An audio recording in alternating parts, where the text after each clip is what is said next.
Vai Acho que devagar aí que nem todo mundo tá. nem todo mundo acompanhou.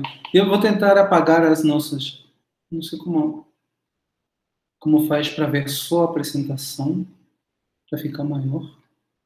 Acho que é assim, né? Vocês estão vendo agora só a apresentação? É isso?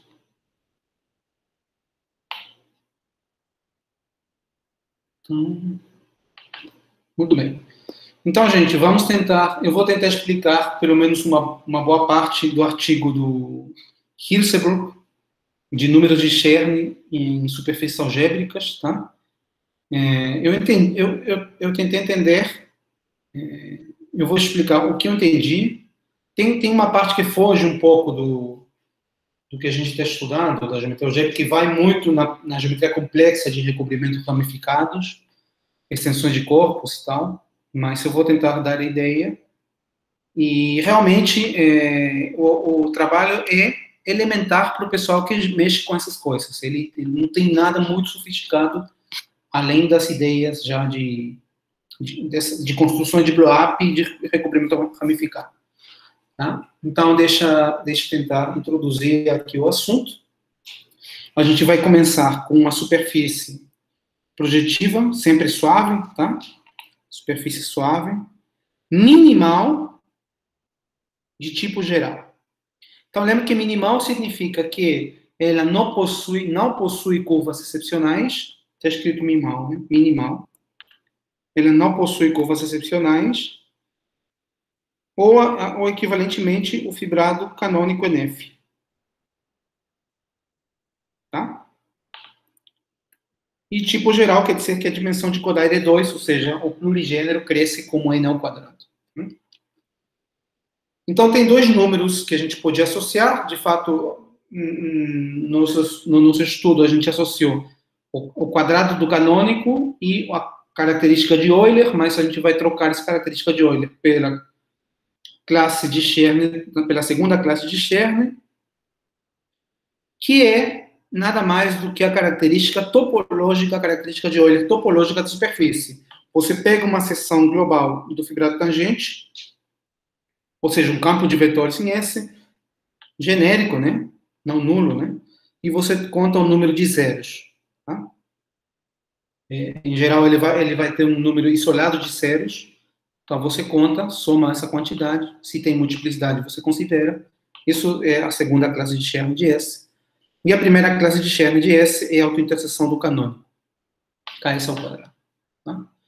Então, a gente viu, né, nas semanas passadas, que esses dois números, quando a gente está em minimal de tipo geral, esses dois números satisfazem essas equações.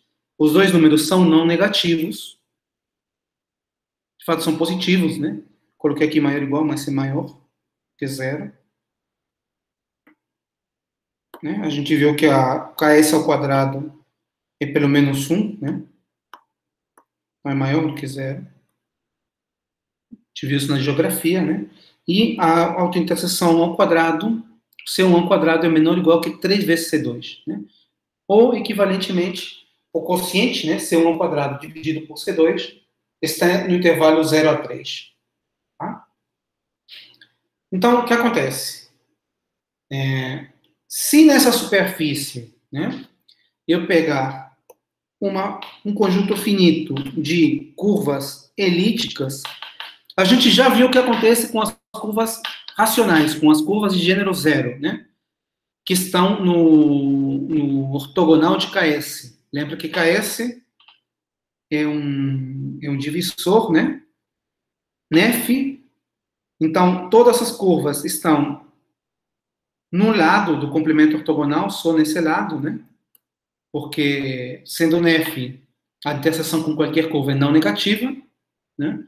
E as racionais estão aqui no bordo, né, no limite. As racionais, aquelas que estão aqui, são curvas racionais, são finitas, né? Já vimos isso. Todas as outras curvas estão aqui dentro. O que eu estava falando? Ah, sim. Então, eu vou passar para as outras curvas. Agora eu vou passar para as curvas elípticas na superfície, tá? Então, se eu pego um conjunto finito de curvas elípticas, ou seja, toros, né? Curvas complexas de gênero 0, de gênero 1, desculpa, suaves. disjuntas, né? Pela fórmula do gênero, eu sei que o gênero aritmético, que coincide com o gênero geométrico, porque é uma curva suave, né? É 1, e eu sei pela fórmula do gênero que isso é 1 mais o meio da interseção da curva com KS mais a autointerseção da curva. Essa é a fórmula do gênero que segue do teorema de Riemann-Roch, né? Então, como eu sei que isso tem que dar 1, isso quer dizer que isso aqui tem que dar menos 1. Tá certo? Não, desculpa, tem que dar 0, né? Tem que dar 0, porque isso aqui tem que dar 1. Então, significa que a autointerseção de cada curva é menos KS vezes CI, né? Mas EI, sendo uma curva elíptica, ele está nesse lado, né? Ele não pode estar no complemento ortogonal. Né? No complemento ortogonal de KS só tem as curvas racionais, né? Então, o KI vezes C, o KS vezes CI é positivo, estritamente, né? Aqui a gente tem, desse lado tem KS positivo, a interseção com KS, né? E desse lado aqui tem KS negativo. E esse aqui é o complemento ortogonal, né? Esse aqui é o grupo de Néron-Severi, né? Da superfície. Então, eu já sei que a curva não pode ser ortogonal a KS, então essa interseção não pode ser 0, né? Portanto, tem que ser positiva, portanto, se eu colocar o menos aqui, essa autointerseção é estritamente negativa. Então, a primeira propriedade que eu tenho, para cada curva elíptica suave, que esteja em S, ela tem que ter autointerseção negativa. Espera aí, Michael, por que não é 0, não? Por que tiraste da condição 0? Porque a gente viu que se você tem uma curva em S que satisfaz essa igualdade, então tem que ser racional. A gente viu isso na semana passada. Ok, eu pensei que estava esquecendo. As curvas que estão aqui são racionais. Todas as outras estão estritamente do lado positivo. Oi, Michael, ¿y cómo que usted que existen curvas elípticas na superfície? Isso é uma propriedade porque tipo geral ou? Não, eu não disse que tem. Eu disse se você tem, então a autointerseção é negativa. Ah, tá. Tá?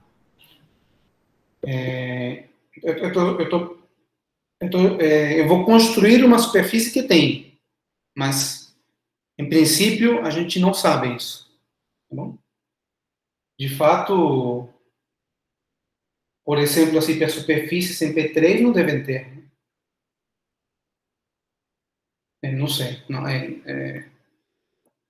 Teria que pensar. Em princípio, eu não estou dizendo que tem. Eu estou dizendo se você tem, né, se você pega um conjunto de curvas elípticas, pode ser vazio, né? Mas quando você tem, vale que elas têm que ter autointerseção negativa. Tá? E um artigo de Sukai, ele prova que se você somar todos esses números... Oi? Desculpa, o que você falou de P3 aí? Não, porque uma maneira de construir superfície tipo geral é pegando hipersuperfícies em P3. Hipersuperfícies de grau pelo menos 5. Tá? Entendi. Mas eu acho que superfície tipo geral, a gente espera que tenha poucas curvas, né? De fato, tem a conjectura do Lang, que diz que tem no máximo um número finito de curvas elípticas. Então, eu acho que o esperado é que não tenha, que tenha poucas. Mas eu acho que, em geral, não dá para afirmar que tem curvas elípticas. Né? Também não dá para afirmar que tem curvas racionais, né? Se você pega... Então, o artigo de Sukai, ele prova que se você somar todas as autointerseções dessas curvas, são todas negativas, né? Se eu colocar o menos aqui para virar positivo, tá? Isso não ultrapassa esse número aqui, que também é não negativo, que é a diferença entre esses dois. Tá bom? Essa soma é, no máximo, 3C2 menos C1 ao quadrado. Tá? Então, o que o Hirzebruch faz? O que ele mostra no artigo dele? Né? Ele vai construir uma sequência de superfícies XN satisfazendo as seguintes propriedades, as 4 propriedades seguintes. Primeiro, a superfície é de tipo geral e minimal, né, como a gente quer, né, minimal de tipo geral. A segunda classe de Chern é n na 7. A primeira classe de Chern ao quadrado é 3n na 7 menos 4n na 5. Tá? E mais, existem 4n na 4 curvas elípticas disjuntas, tem que ser disjuntas, tá? Com autointerseção menos n. Então, se você somar tudo isso, aqui você vai ter menos n, cada um desses é menos n, você vai somar 4n na 4, então no total vai ter 4n na 5. Né? Como consequência, né, como eu disse, se você soma isso, vai dar 4n na 5. Se você faz essa diferença, também vai dar 4n na 5. Isso, né? Também dá 4n na 5. Então, nesse caso do Hirzebruch, você tem a igualdade. Tá? Você satisfaz a igualdade nessa equação aqui, nessa inequação. Outra consequência é que se você faz a inclinação de Chern, ou seja, o C1 ao quadrado dividido por C2, isso dá 3 menos 4 sobre n ao quadrado. Isso é estritamente menor que 3, né? Está no intervalo entre 0 e 3, dentro mesmo, no interior do intervalo, mas se você tomar o limite, isso dá 3. Né? Então, essas superfícies têm inclinação de Chern se aproximando de 3. Né? Você tem um intervalo 0 a 3. Você tem superfícies com inclinação de Chern tendendo a 3. Então, essa é a construção do Hirzebruch. Então, eu vou tentar dar a ideia de como construir essa superfície satisfazendo todas essas 4 condições. Tá? Eu vou dizer como é e vou tentar mostrar que valem as 4 condições. Tá? E, como consequência, eu vou ter o que eu quero, né? Eu vou ter curvas satisfazendo igualdade, curvas elípticas, né? Que satisfazem igualdade, e vou ter uma aproximação aqui da inclinação de Chern ao número 3. Tá bom? Então, vamos lá. Bom, uma coisa que talvez seja interessante falar, que tem uma conjectura, não sei qual é o estado atual da conjectura, mas é conjecturado que se você tirar de X essas curvas elípticas, o recobrimento universal disso é a bolha em C2, o bidisco, né? A bolha aberta em C2. Isso porque essa superfície de tipo geral, uma maneira de construir elas é fazendo quocientes do disco, que são chamadas superfícies modulares de Picard.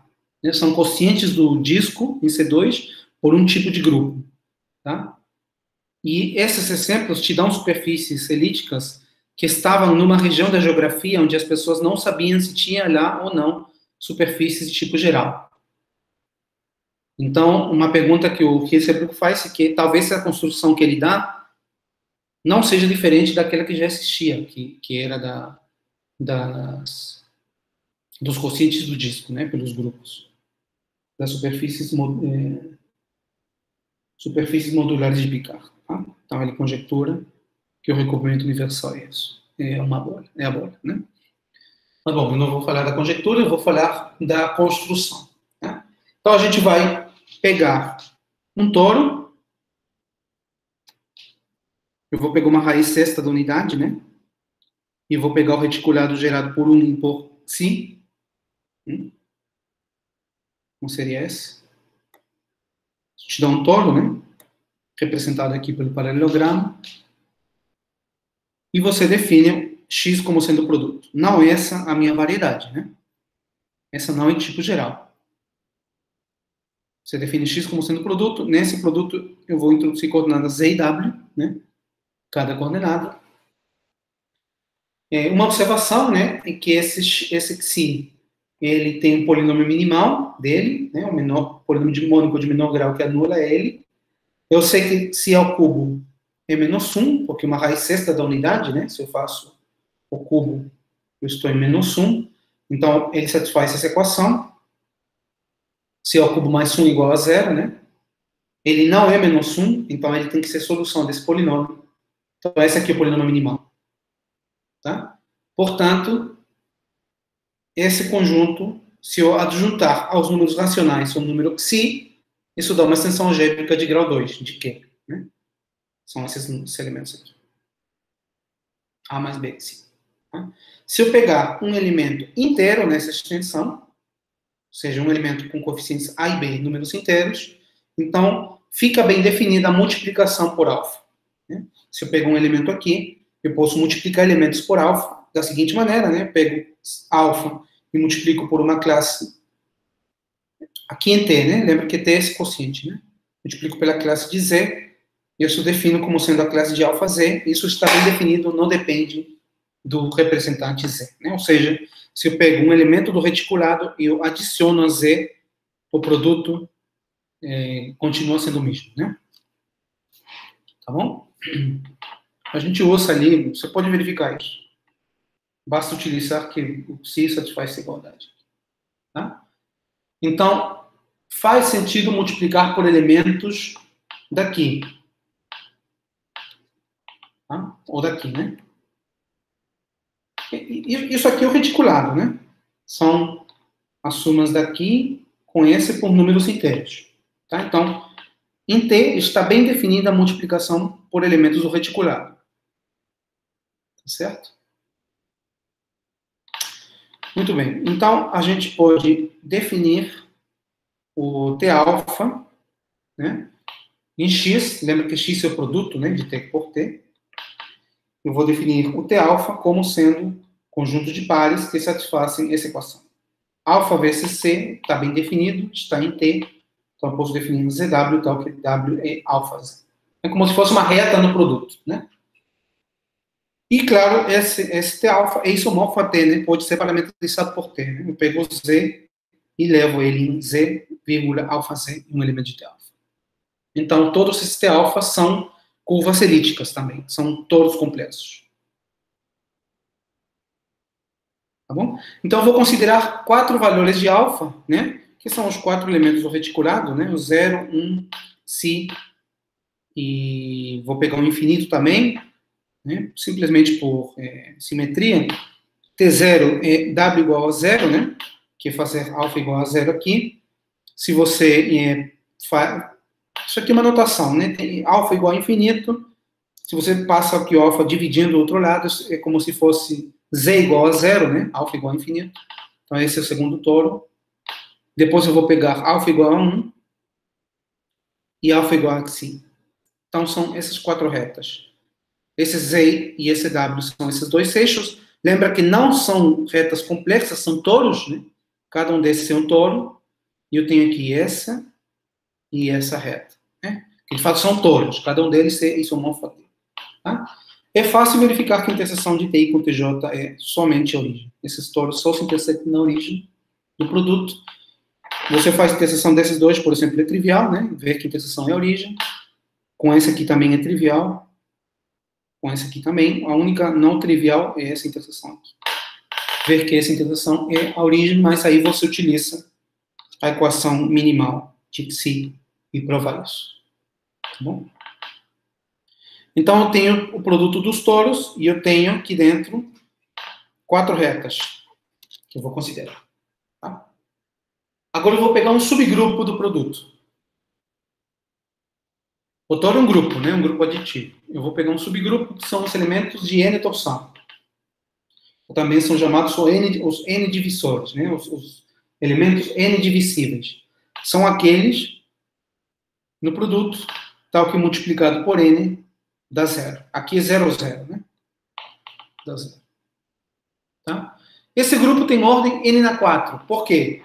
Porque em cada uma das componentes, né? Se eu quero os elementos de torção, né?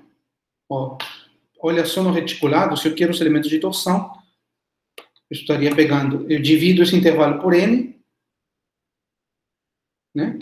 Tenho N elementos, eu divido esse aqui por N também. Tenho N elementos e aí tenho todos os pontos de interseção. Então, em cada um dos toros, eu tenho N quadrado elementos. Em cada toro, como eu tenho 2 toros, eu tenho N na 4 elementos. Tá bom? Então, esse grupo aqui tem ordem N na 4. E esse grupo age no produto. Michael, Oi. uma dúvida, esses 4 toros aí, você pode falar alguma coisa a respeito deles? Se eles são... Eles têm a mesma classe? Não, né? Eles são isomórficos ao toro inicial. Tem esse isomorfismo. Isomorfos todos... Mas não, desculpa. a mesma classe de isomorfismo? Não, desculpa, eu não tinha visto essa informação aí, eu não tinha reparado. São todos eles isomorfos AT, né? Todos eles são isomorfos AT. Tá, obrigado, desculpa. Então, eu tenho esse grupo, né? São pontos no produto. Tá bom? Eu pego os divisores aqui, né? Os N divisores. E junto com os N divisores daqui, do segundo toro, eu tenho um grupo aqui. Sei lá, vou apagar para não ficar muito feio. Tá bom? Esse grupo age por translação em X. Né? Simplesmente, eu pego um par ZW e um par AB e eu faço a translação. Tá bom? Isso é uma ação. Tá? Então, eu vou querer ver como funciona essa ação nas retas. Tá? Tem alguns elementos do grupo UN que deixam a reta invariante, né? Cada uma das retas. Por exemplo, fixa só nessa reta. Né? Se eu somar um elemento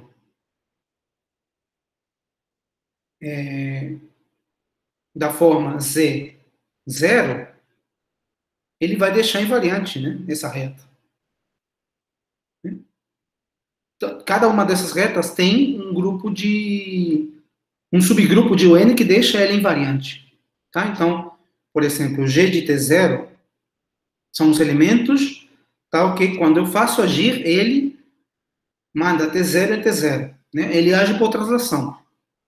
Então, eu quero ver como é a ação desse grupo UN nas retas. Aí você pode pensar, ele leva cada reta em N na 4 retas. Não, porque tem alguns elementos que deixam essa reta invariante.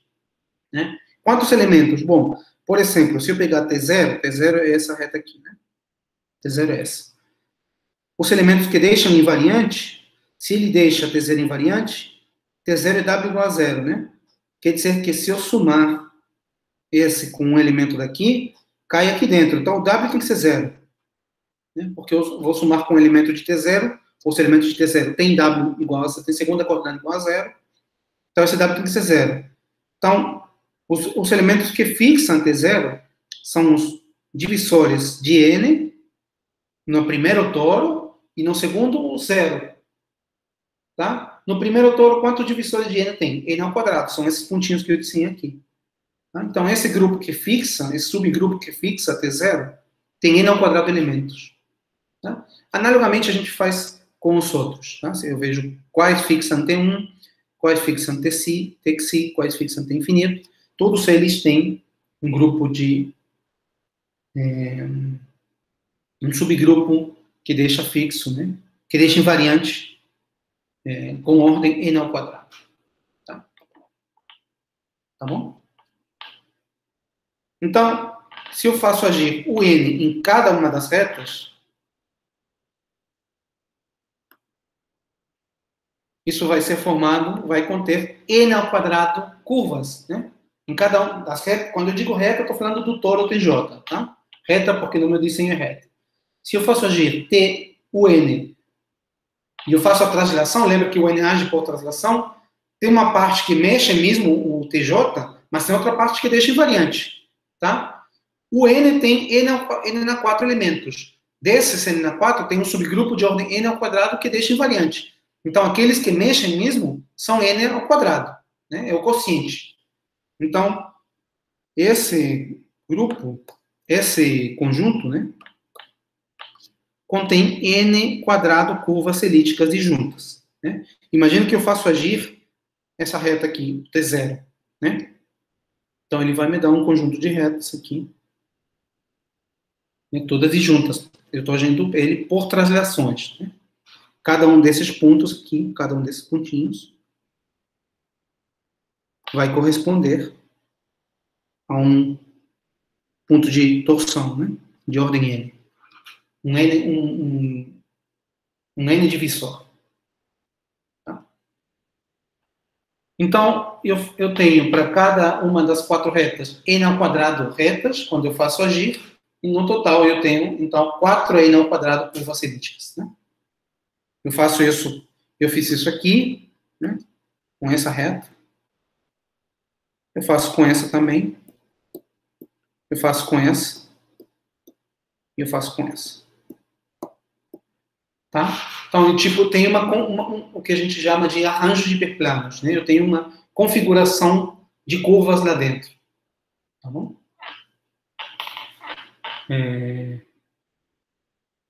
Então, olha, uma observação.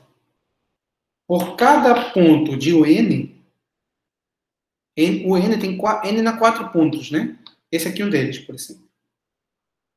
Por esse ponto passam 4 retas, que são essa e essa. Estou chamando retas, mas são curvas elípticas, né? 4 curvas elípticas. Isso vale para todos os pontos, tá? Quando eu faço a translação de todo mundo, então por cada ponto de UN eu vou ter 4 curvas, que só se cortam nesse ponto, né? Lembra que eu falei isso. As 4 retas só se cortam nesse ponto. Vale para a origem, vale para os outros pontos. Tá bom? Então, a primeira observação. Tá? Então, considere agora o divisor DJ, que o divisor, o N aplicado a TJ, ou seja, são as N ao quadrado curvas, né? São essas aqui. Esse aqui seria o D0, né? Esse aqui seria o D0. Tá? Então, é uma soma de N ao quadrado curvas elípticas e juntas, cada uma com multiplicidade 1.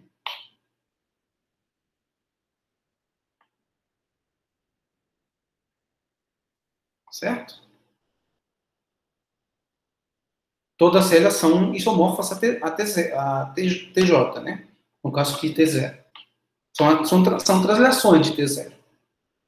Tá bom? E aqui vem uma observação, aqui vem um pouco de detalhes mais obscuros, mais da geometria complexa mesmo. Mas eu vou tentar explicar um pouco a ideia, pelo menos, né? Então, olha só. Hein? Primeira observação. Em equivalência linear, lembra que 2 divisores são linearmente equivalentes quando a diferença deles é o divisor de uma função meromorfa. Né? São os zeros menos polos de uma função meromorfa. Então, em equivalência linear, o DI, cada um desses, é equivalente a N ao quadrado TI. TI é a reta inicial, a curva inicial. Então, por exemplo, se eu tenho aqui o T0, que é essa curva, né? Esse aqui é o T0.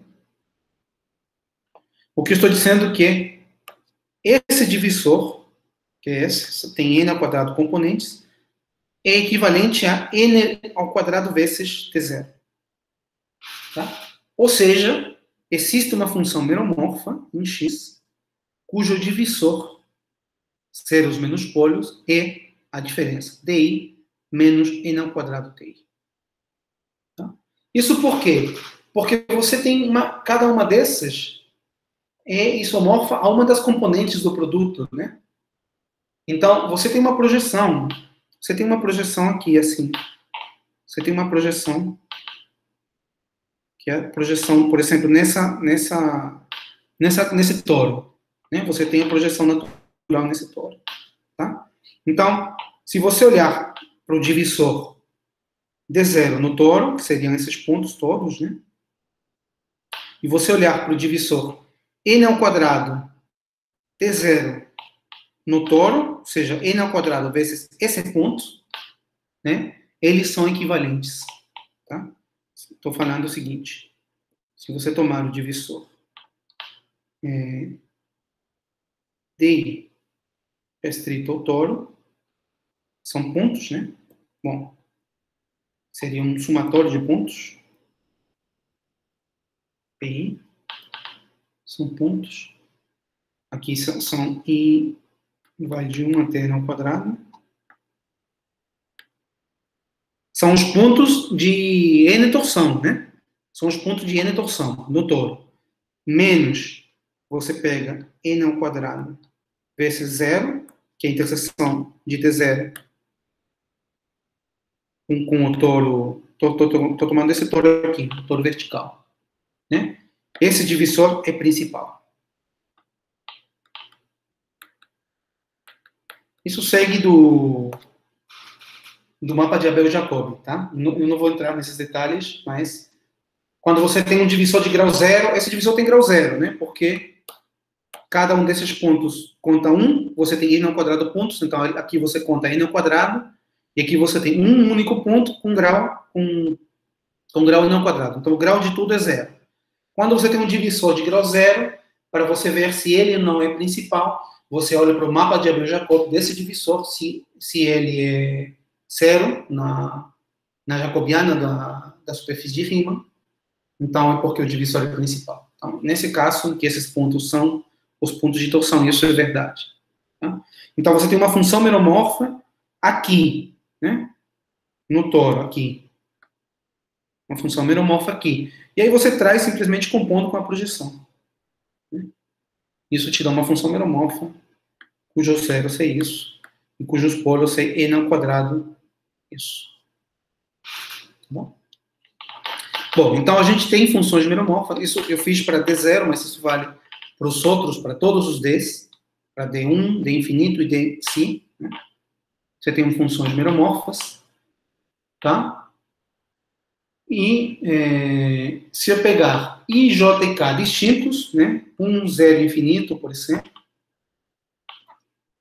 e você pega o divisor do quociente, isso dá esse divisor, FI sobre FJ. Lembra que dk tem n ao quadrado componentes, né? D0, por exemplo, é tudo isso. São n ao quadrado componentes.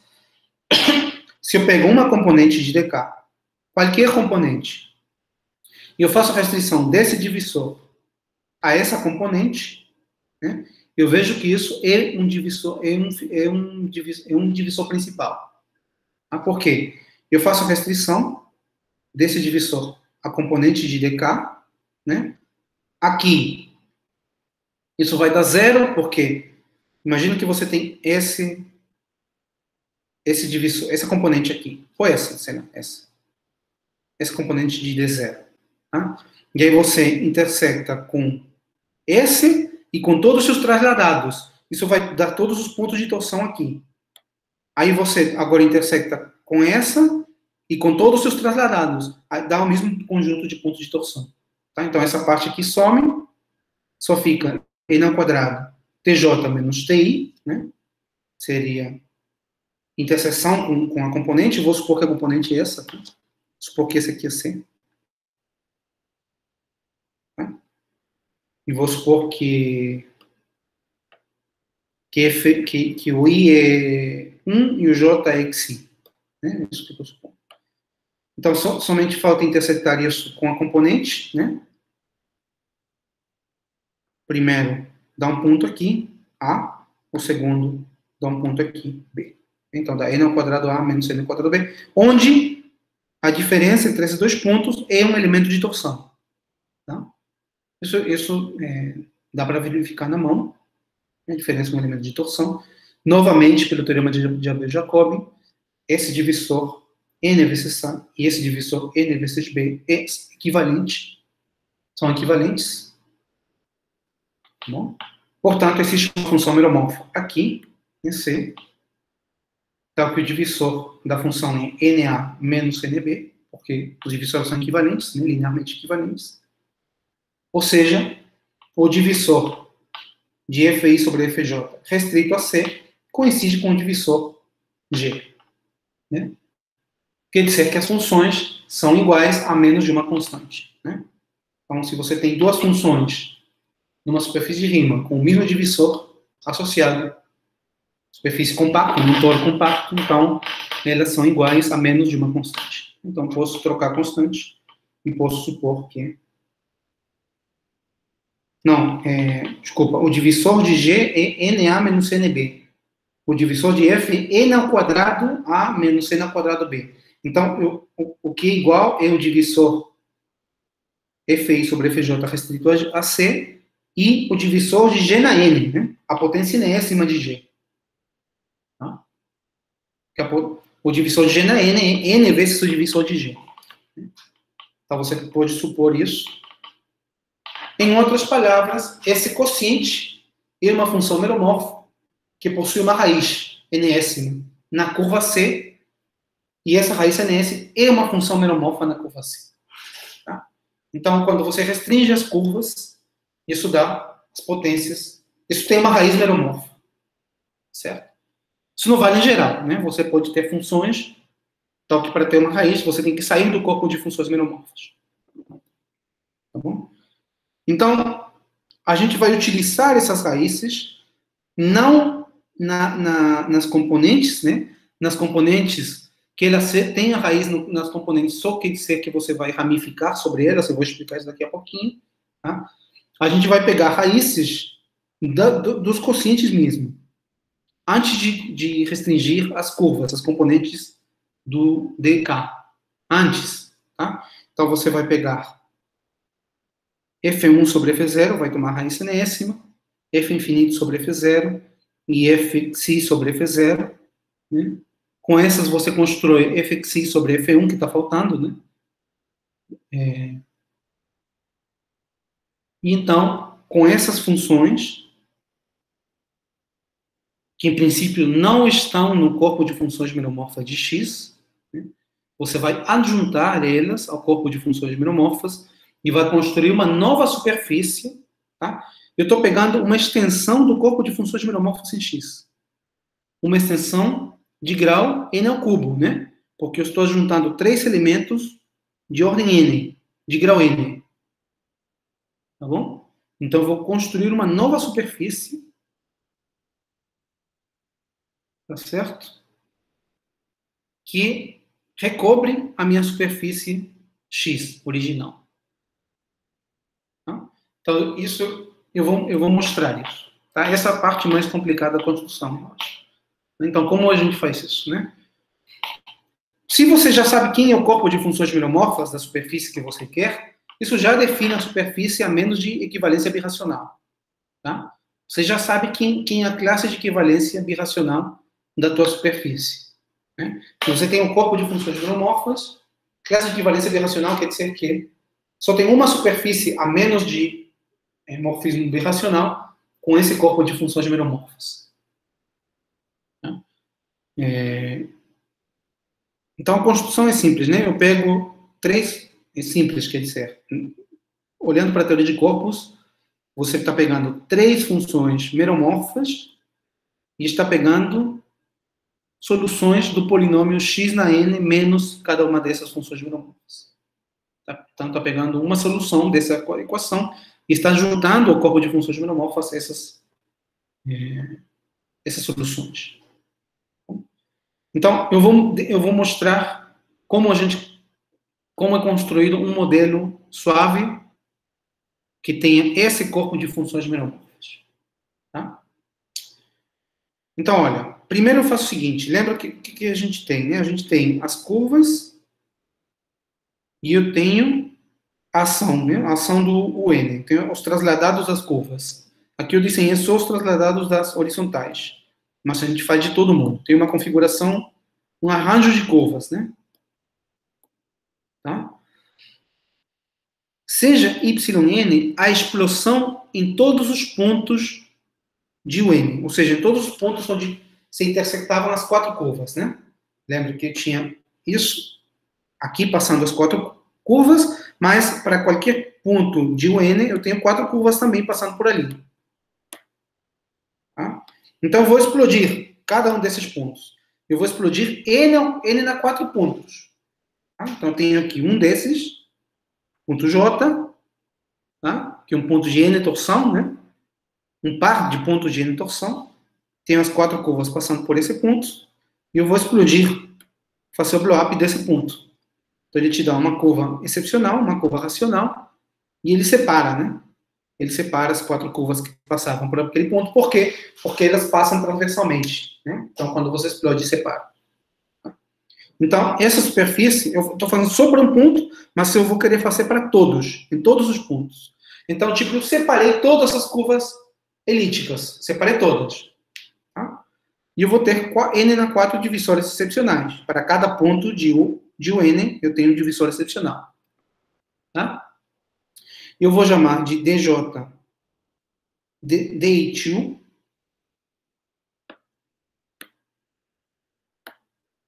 DI2, o transformado estrito de DI. Então, olha, eu só pego, eu tenho essa que passa por aqui, tenho aqui seu transformado estrito, tá? Mas eu tenho as outras, né, que estão por aqui. Então, eu vou ter os transformados estritos em outros lugares, fora daqui do LJ. Tá? Então, o DI2 tem várias componentes. Quantas componentes tem? Bom, se DI tinha n ao quadrado componentes, DI2 também, né? Porque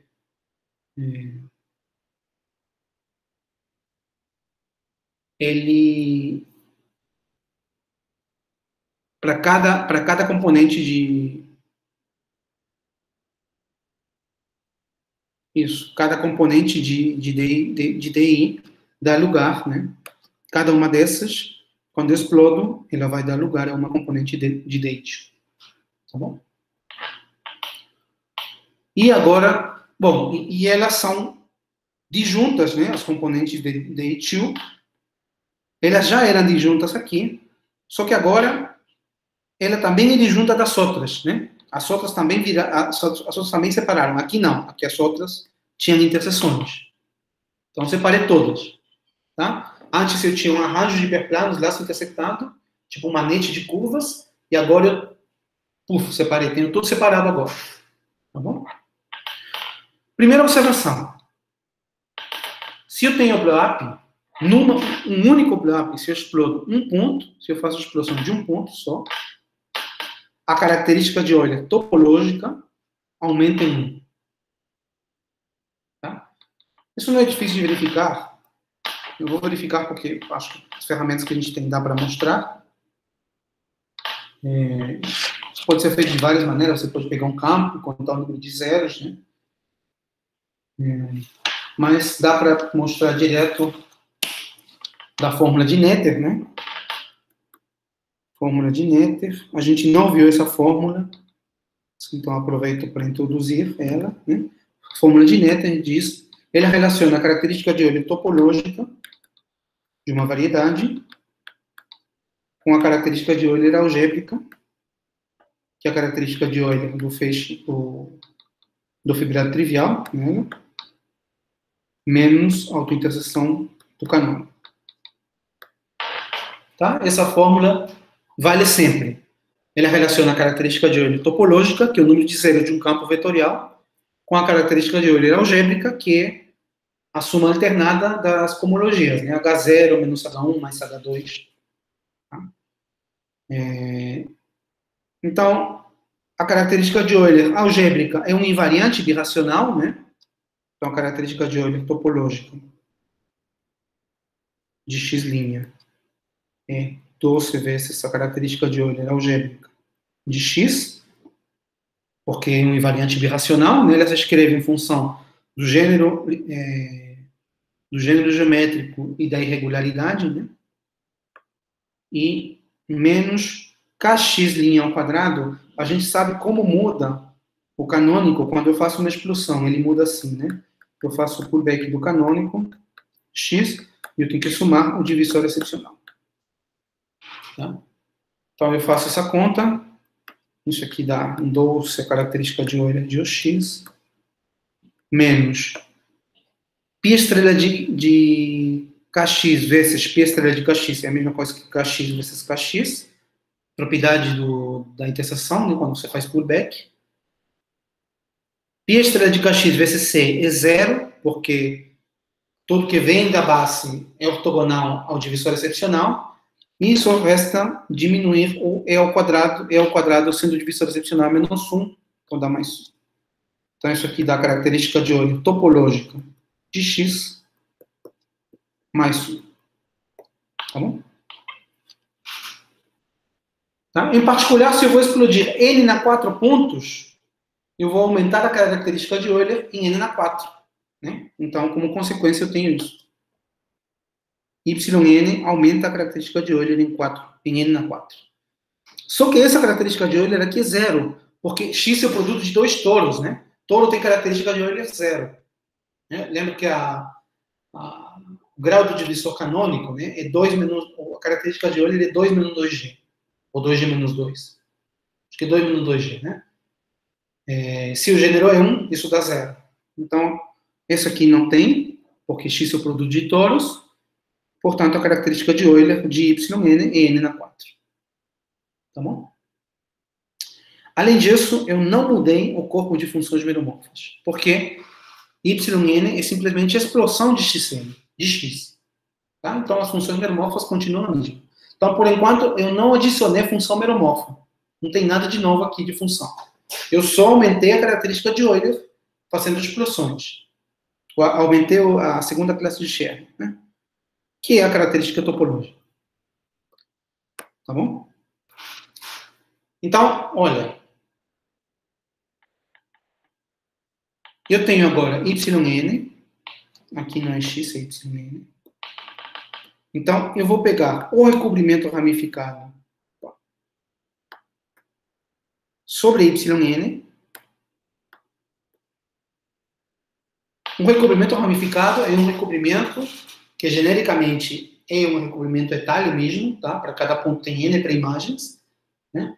Mas tem pontos de ramificação, tem pontos onde a derivada do mapa é nula, né? Então tem pré-imagens colapsando a um elemento só, né? O exemplo típico é esse mapa aqui, né? X na E. Né? O exemplo típico de recobrimento ramificado. Se você pegar um número não nulo, tem N pré-imagens. Se você pegar o zero, tem uma única pré-imagem, né? Porque as N pré-imagens colapsaram a ser o zero. Então, eu tenho a variedade YN, eu tenho lá dentro um divisor, que são esses aqui, né? O DI2, onde I é 0, 1, infinito e Xi, né? Corresponde às 4 retas e os seus trasladados. E eu vou pegar um recobrimento ramificado sobre YN, cujo lugar de ramificação esteja exatamente sobre DI, sobre os divisores DI. Tá? Esse recobrimento ramificado tem grau N ao cubo, e sobre cada componente de DI, ramifica com índice de ramificação N. O índice de ramificação é o número de pré-imagens que colapsam sobre o ponto de ramificação. Tá? Se é, por exemplo, X vai em X na N, o número de ramificação é N, o índice de ramificação é N. Tá? Essa é a parte mais complicada da construção, como eu disse. Né?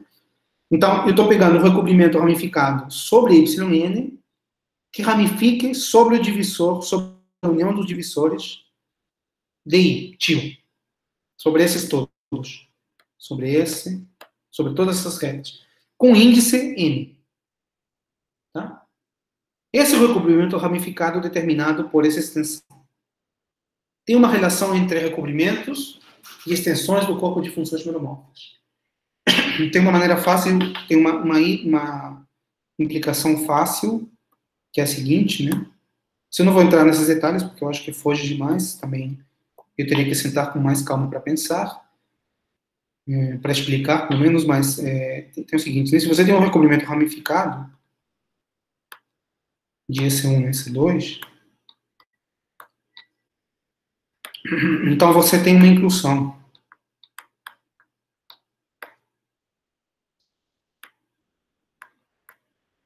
Simplesmente pega a composição, pega uma função meromorfa em C2 e faz composição. Quando o recobrimento ramificado de certo grau, isso aqui é uma extensão de corpos, isso aqui não é M, né? Não está sempre de torção. Corpos de funções meromorfas, tá? E o grau da extensão está relacionado com o grau do recobrimento. Bom? Então, se eu pego uma extensão aqui, eu tenho exceção de grau n ao cubo, eu vou ter um recobrimento ramificado. Tá? E tem um lugar onde esses elementos que eu estendi são funções meromorfas. Está no corpo básico, né? Que são as curvas de D. Por isso que eu posso pegar esse recobrimento. Por isso que existe esse recobrimento, tá? Que ramifica exatamente nessas curvas. Aqui estou desenhando só a exclusão de um ponto, mas tem os outros, né? Eu não estou desenhando. Tá? Então, seria mais ou menos assim. Eu fiz um desenho aqui. Imagina que você tem... O desenho que eu melhor entendo é em dimensão 1. Tá? É mais ou menos assim.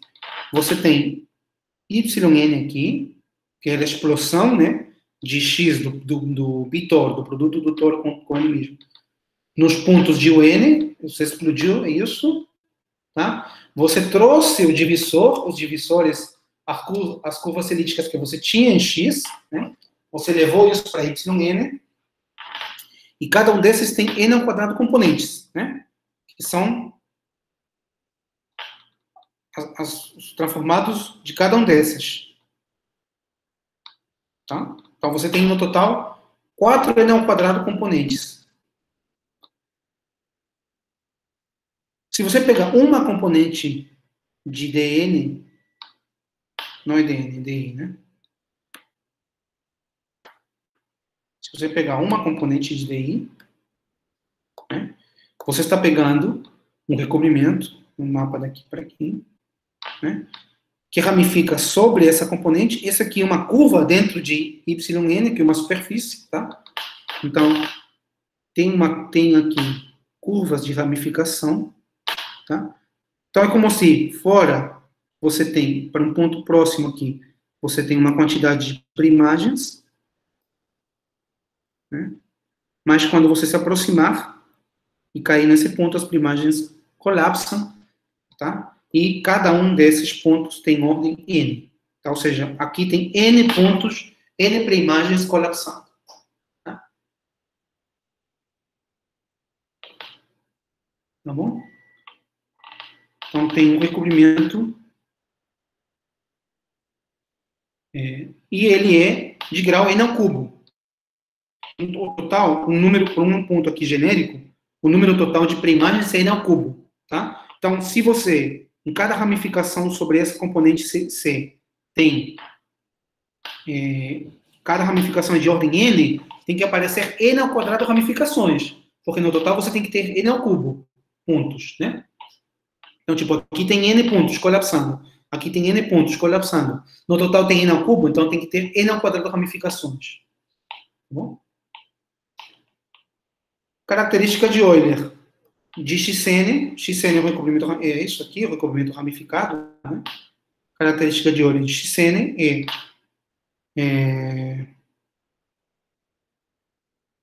isso, é o grau do recobrimento vezes essa característica de Euler da base. Tá? Característica de Euler topológica. Esse aqui é o grau do recobrimento, né? O grau n ao cubo. Esse aqui tem grau n ao cubo. Tá? Grau n ao cubo. E ainda tem uma contribuição que vem das ramificações, mas como as ramificações são curvas elípticas, elas têm característica de Euler zero. Então, elas não contribuem aqui. Tá? Isso aqui é o que a gente conhece como fórmula de Hurwitz. É como uma generalização do teorema de Riemann-Hurwitz, mais para superfícies. Então, a gente consegue calcular a característica de Euler topológica da superfície xn, simplesmente n cubo vezes característica topológica de yn. Lembra que a característica topológica de yn é n na 4, né? Tá aqui. Então, no total, a característica de Euler de xn, ou a segunda classe de Scherner, que é a mesma coisa, é n na 7. Tá? Só lembrar aqui que a característica, não sei se eu coloquei aqui no começo. Isso aqui é o que a gente chama característica de Euler topológica. Estou falando de uma ou da outra, sem cuidado, né? Tá. Então, eu já tenho uma das coisas que eu queria. Eu tenho uma superfície, eu ainda não sei se de tipo geral, né? Mas pelo menos ele já tem característica, segundo a classe de Chern, N na 7, que era um dos meus objetivos. Tá? Uma coisa eu já ganhei. Tá bom? Então, a parte complicada é mesmo fazer a ramificação. Isso é sempre complicado. Tá? Mas para quem está acostumado, não é. Ele sabe mais ou menos como fazer. Tá bom? Então, agora eu quero calcular a autointerseção do canônico e quero mostrar que é de tipo geral. Tá? Então, a primeira coisa, eu vou puxar o divisor de I. O divisor de I tem n ao quadrado componentes, lembra, né? O divisor de I2, o divisor de I era essas translações, né? Que são n ao quadrado componentes, eu trago elas pelas explosões, tenho n ao quadrado componentes aqui. Sobre cada um desses, sobre cada componente, eu tenho n ao quadrado componentes. Tá bom? Então, no total, para cada I, eu tenho n na 4 componentes, né? Tá bom? Só que cada componente aqui aparece com multiplicidade n, lembra, né? A ramificação é de ordem n. Então, se eu faço o pullback, né, de cada componente, aparecem aqui n ao quadrado. Se eu faço pullback da componente C, aqui vão aparecer n ao quadrado componentes, mas cada uma com multiplicidade n, né? Então, se eu faço pullback do divisor de K, aparece um divisor aqui, mas que está multiplicado por n. Porque cada uma das suas componentes tem multiplicidade n. Tá bom? Então, o dk barra é esse divisor sem multiplicidades. Eu estou olhando só para os componentes. Tá? Então, quantas componentes tem dk barra? Bom, cada componente de di2 tem n ao quadrado componentes sobre ela, e eu tenho n ao quadrado componentes em di2, então eu tenho, no total, n na 4 componentes. Né? Eu tenho n na 4 componentes, todas são disjuntas e todas são curvas elípticas. Tá? Por quê? Porque cada componente de di2 era uma curva elíptica. Você vê que quando você faz a ramificação que ramifica sobre ela, você não muda o tipo da curva. Tá bom? Uma observação que a gente vai tentar provar é que cada uma dessas componentes tem autointerseção menos n. Tá?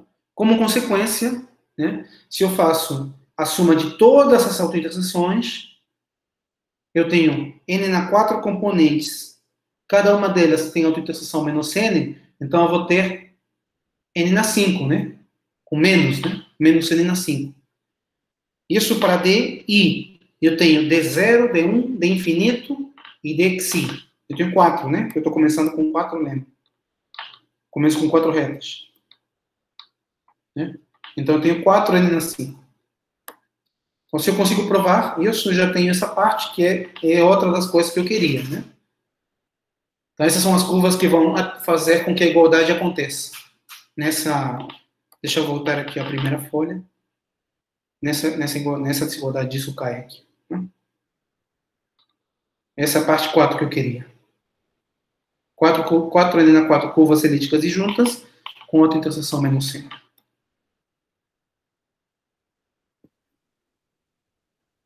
Mas Michael, no estás probando que son todas celas, ¿no? Solo estás probando que esas suman esa cantidad, ¿no? Sim, exatamente. Não estou provando que elas são todas as curvas elípticas. Né? Estou dando exemplos. Eu estou construindo um divisor que satisfaz a igualdade. Tá? Por quê? Por que vale isso? Deixa eu ver. Tem prova aqui. Ah, sim. Olha, se eu faço dk antes de explodir, antes de fazer ramificação, lá em x, vezes dk,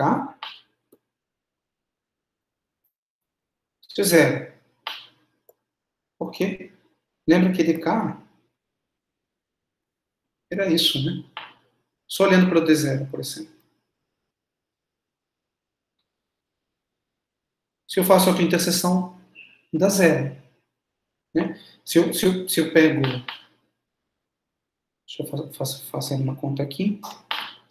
Imagina que D0, por exemplo, é assim, né? T0 mais T... a minha anotação não está muito boa, deixa eu colocar o índice aqui. 0 mais T1. Tem n quadrado componentes, né? São essas daqui.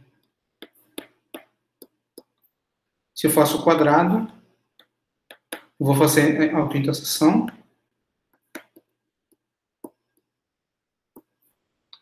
Só que quando eu intersecto uma com outra, dá zero, né? Porque são disjuntas. Então isso aqui só fica T0 ao quadrado.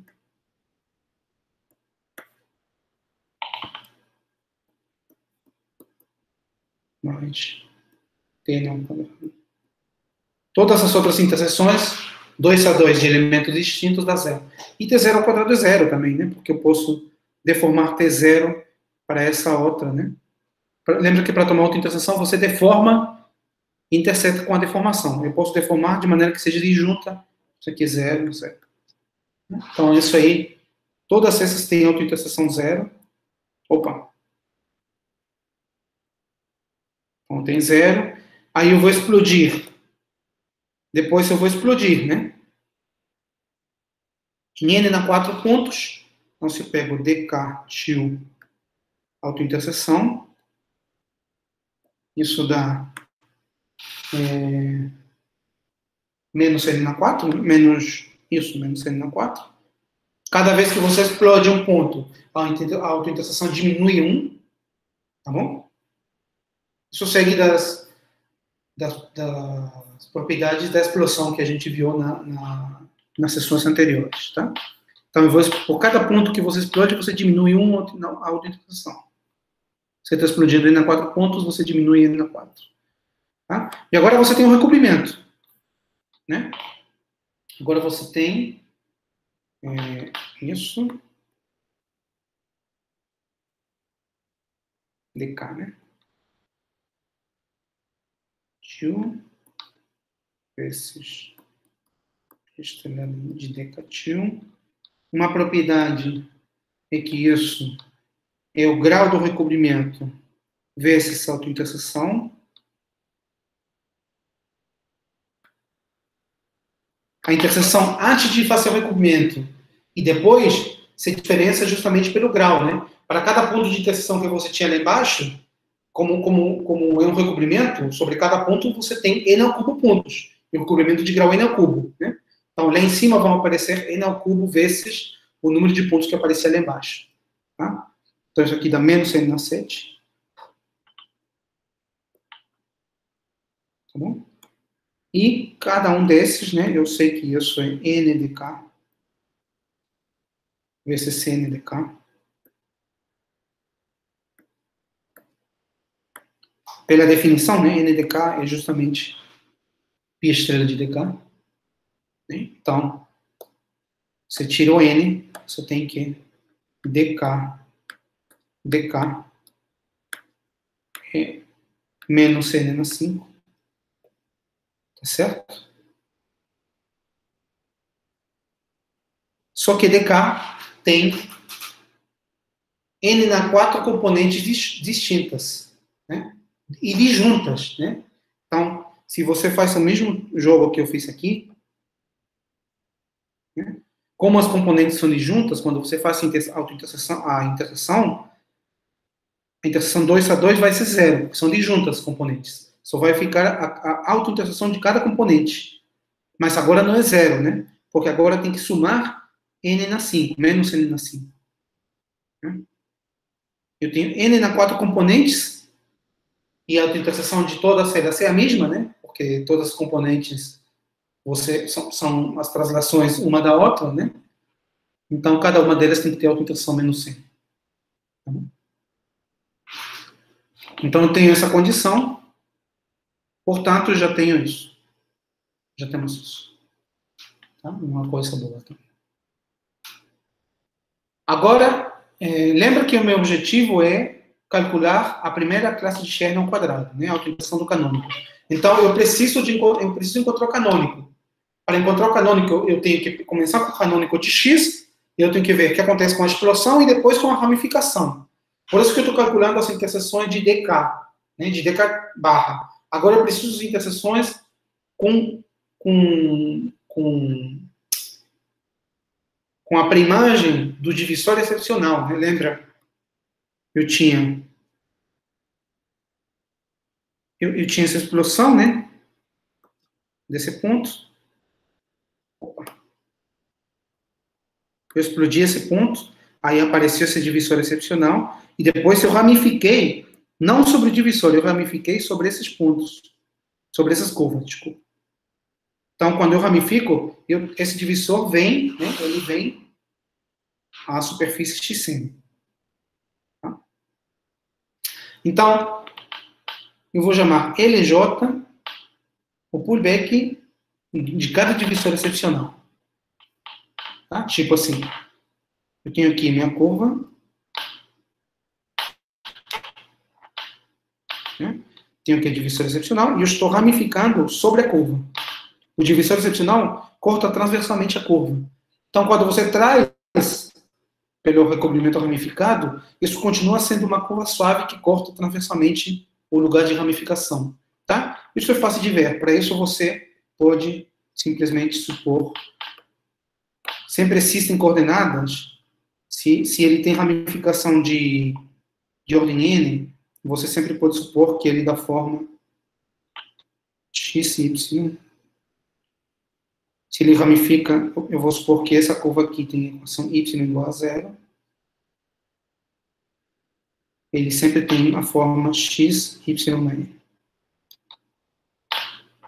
Tá? O recobrimento ramificado é sempre depois de uma mudança de coordenadas dessa forma, localmente, né? Então, eu vejo o que acontece com minha curva aqui. Ela vem aqui, na mesma curva. Tá bom? E fora, claro, fora continua sendo suave, porque fora é o recobrimento, pi é o recobrimento. Então, pi traz essa curva numa curva em n cópias, né? N ao cubo cópias, de fato, tem grau n ao cubo. Então, eu tenho a minha curva suave, LJ, né? Eu estou olhando uma parte dela aqui, né? Lembra que eu vou explodir outros pontos, eu vou ramificar sobre outros pontos. Né?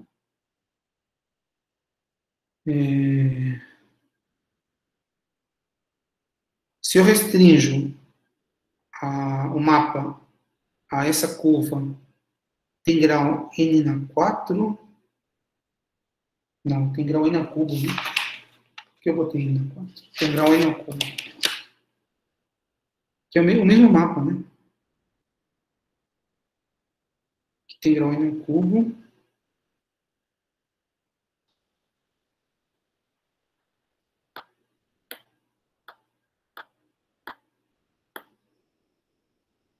Cubo. Né? Porque no ponto genérico, a curva L não está no lugar de ramificação, né? Então, sobre um ponto genérico aqui, na minha curva, eu tenho n ao cubo para imagens, pelo π. Né? E, claro, tem aqui, nesses pontos, esse mapa ramifica. Né? Se você restringir essa curva aqui, seria nessas coordenadas x igual a 0, o mapa seria y vai em y na n, ramifica em y igual a 0, que é esse ponto. Né? Então, é um mapa de grau n ao cubo, com 4 pontos de ramificação, cada um deles tem ordem n. Tá? Então, com isso, eu posso encontrar a característica de Euler dessa curva. Eu sei que essa curva é uma curva racional, é um P1, porque ele é o divisor excepcional da explosão. Né? Então, essa aqui, eu conheço a característica de Euler dessa. Eu conheço o grau desse mapa, e eu sei quantos pontos de ramificação tem e quais são as ordens. Então, eu aplico a fórmula de Riemann-Hurwitz, né? A fórmula de Riemann-Hurwitz diz que a característica de Euler de uma superfície de Riemann é o grau do mapa vezes essa característica de Euler da base menos as contribuições das ramificações. Cada ramificação contribui com o índice menos 1. Né? Se era uma ramificação de ordem n, ela vai contribuir com n menos 1 na fórmula. E com isso eu encontro a característica de Euler da curva LJ barra. Em particular, você vê que ela tem característica negativa, né? Tem tendência a ter característica negativa, portanto, é uma curva de gênero alto. A característica de Euler é 2 menos 2G, né? Então, para N grande, isso aí é negativo. Para N2, eu acho que já dá negativo, né? Para N2 dá... Não, para N2 dá positivo, né? Para N a partir de 3 dá negativo. Para N2 dá 0, né, de fato. Para N a partir de 3 que dá negativo. Tá bom? Então, eu já tenho característica de Euler. Já sei que é uma curva não racional. Eu levantei os CDJ, os divisores excepcionais, são curvas não racionais. Tá? Agora eu vou calcular a autointerseção. Né? Calcular a autointerseção LJ é o pullback. LJ barra é o pullback de LJ. Para calcular a autointerseção, eu simplesmente calculo a interseção embaixo e multiplico pelo grau. Então, aí no cubo vezes menos 1. Né? E no cubo, que é o grau, a autointerseção lá embaixo é menos 1, porque LJ é o divisor excepcional de uma explosão. Então, eu já tenho a autointerseção de LJ. Tá bom? Agora, vamos lá. Agora eu vou calcular o divisor canônico da superfície KM. Tá? Vou calcular o divisor canônico da superfície KM. Uma vez que eu tenho isso, eu já estou pronto para terminar a prova do teorema. Porque eu simplesmente faltaria calcular a autointerseção do canônico. Tá? Então, olha só o que acontece. O canônico de X é touro com touro, é trivial. O divisor canônico é 0. Porque o touro não tem... Os campos não têm zeros, né, no touro. A característica de Euler é 0. 2 menos 2G, o gênero é 1. 2 menos 2G dá 0. O divisor canônico é trivial. Tá? Então, se você faz essa explosão, tinha uma fórmula que era assim.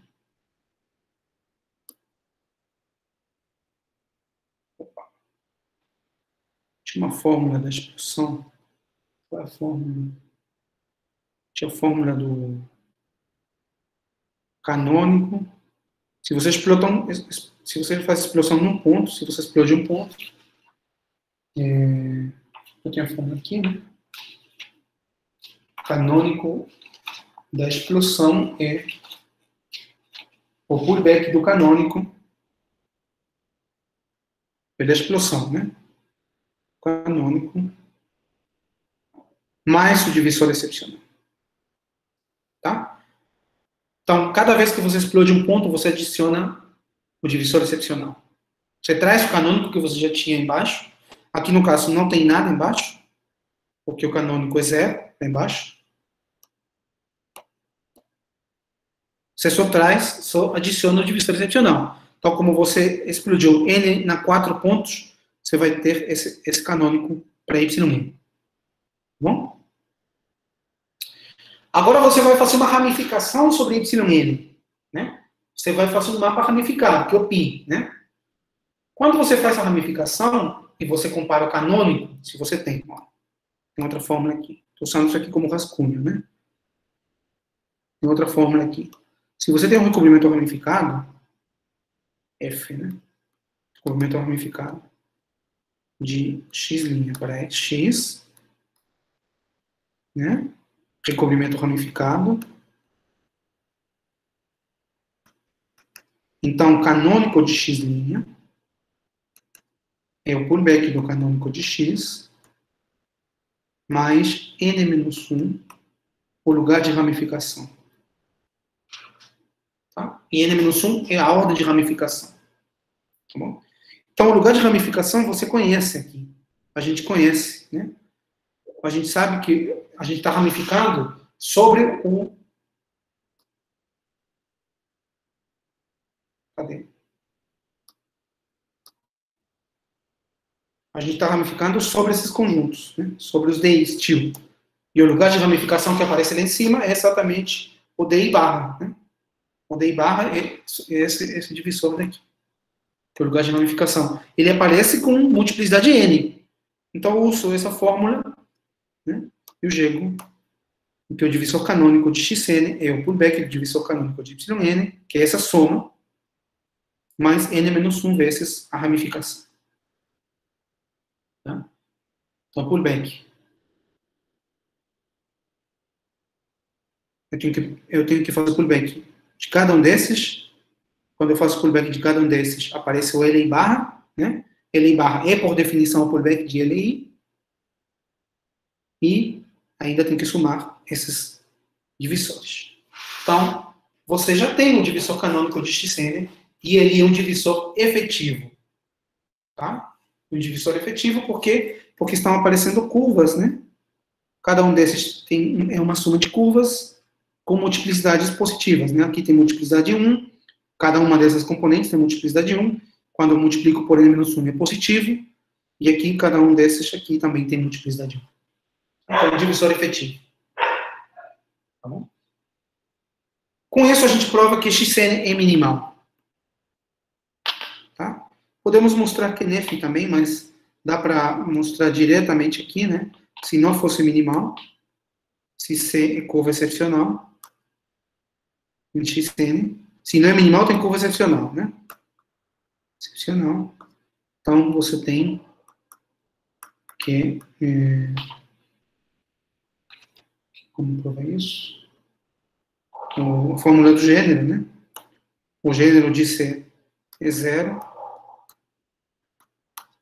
Isso aqui é 1 mais 1 meio. Kx vezes C. Mais autointerseção, que é menos 1, porque é uma curva excepcional, né? Isso mostra que Kx vezes C tem que ser menos 1, né? Tá bom? Porque isso aqui tem que dar menos 2. Certo? Para dar certo. Tá? Isso implica que C está contido em Kx. C é uma componente de Kx. Componente. Tem que ser componente de Kx, porque se você tem um divisor efetivo e você pega uma curva que não é uma componente dele, quando você faz a interseção, vai dar não negativo. Né? A única maneira de obter interseções negativas é com autointerseções. Se você faz interseção de duas curvas distintas, irredutíveis, isso dá não negativo. Então, como eu sei que isso aqui dá negativo, C é uma componente, mas isso é uma contradição, porque Kx é um divisor efetivo, e nenhuma das componentes aqui tem toros, né?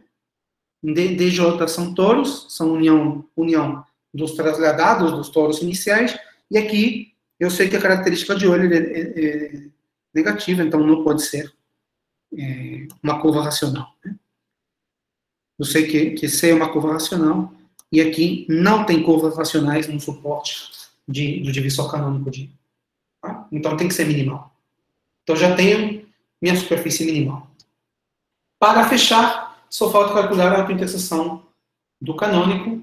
Então eu vou fazer a autointerseção desse divisor aqui. Por isso que eu precisava calcular esses números. Né? Esse aqui também, né? É importante. E faltaria interceptar esse com esse, né? Faltaria interceptar esse com esse. Né? Mas você sabe, o que você fez? Lembra? Aqui tinha um ponto de interseção que, sobre cada um dos pontos que estão nele, se repete, né? Quando eu trago pelo recobrimento ramificado, né? Essa interseção que tinha aqui embaixo, se repete aqui em cima.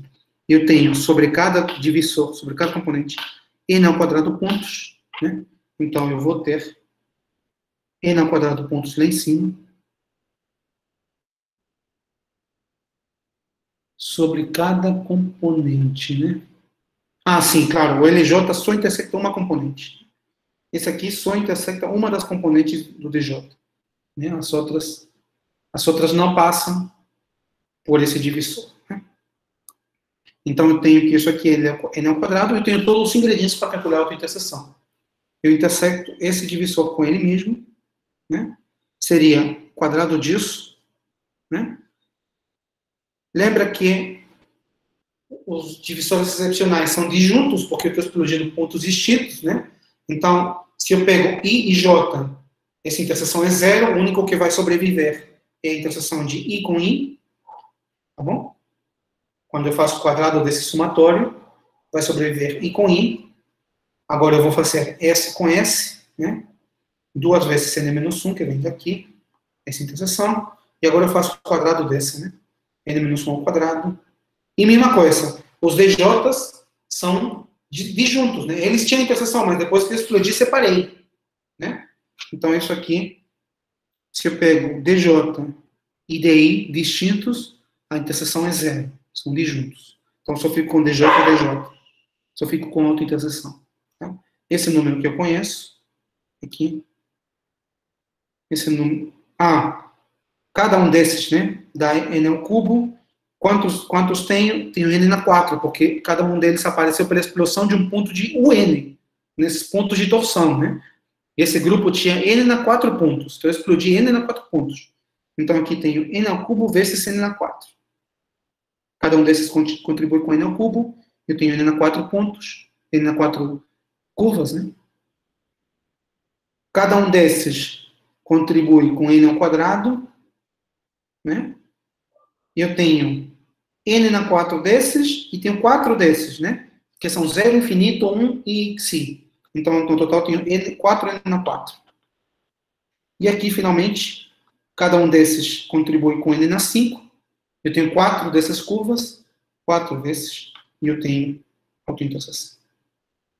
A partir de 2, esse é o número que quero, e isso termina, né? Isso termina, você veja aqui. Tenho esse já, tenho isso que eu já tinha, tenho isso que eu já queria também. Só falta, minimal já tenho, só falta provar que é tipo geral. Mas se é minimal e a autointerseção do canônico é positiva, então tem que ser tipo geral.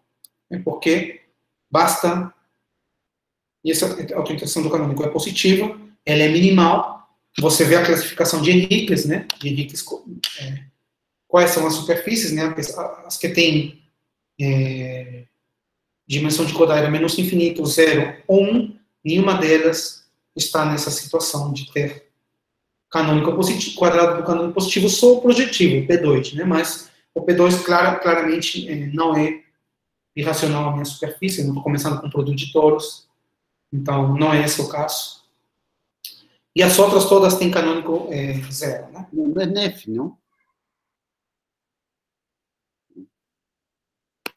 Mas aqui eu não provei que é NEF, né? Aqui eu não mostrei, eu só provei que ele é efetivo, mas sempre pode ser efetivo e não NEF. Mas esse aqui não é P2, mas é minimal e tem um canônico ao quadrado positivo, então tem que ser tipo geral. Tá? Isso aqui implica que tipo geral. Isso aqui implica XN, tipo geral.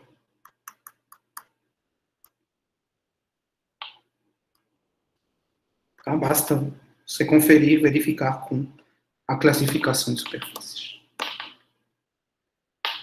Então, essa era a construção, né?